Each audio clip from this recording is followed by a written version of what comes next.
So as a Christian, you usually hear the term pride comes before the fall. But as you start to walk with God for real, you really start to understand what that means.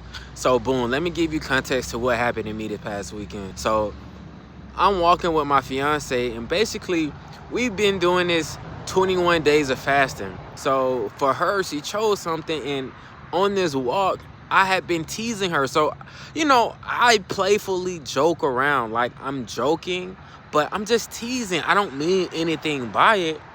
And I've been doing it, right? I did it once, and I was doing it again. Just fun banter, in my opinion, right? But when you walk with God, He starts to reveal things that you didn't even make the connection with. So that's why I pray and I ask the Lord to open my ears to hear, and open my eyes to see. So while we're walking, I tease her. I go to tease her again.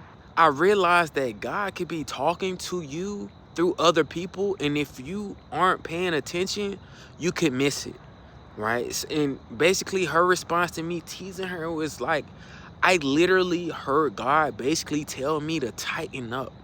And a lot of times when you getting corrected by God, like, we're so sensitive as humans, and we want it to be all soft and cuddly, but sometimes the Lord would be talking to you through somebody else, and He may be telling you to tighten up, because the whole time, by me teasing her or just trolling, I was really allowing the enemy to use me to influence her in a certain way, because you don't know what what the enemy is working on the next person. So by you trolling or just playing around, you think it's innocent, but in the spirit, the enemy is using you to get to them. Like, you don't know what people's dealing with. So after she responded to me, if I allowed my pride to go back, because in a split second, I could have been like, oh, I'm just playing, like,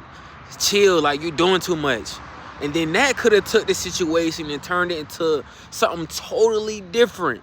I had like a split second to really stop and think about what I was doing and what I was hearing.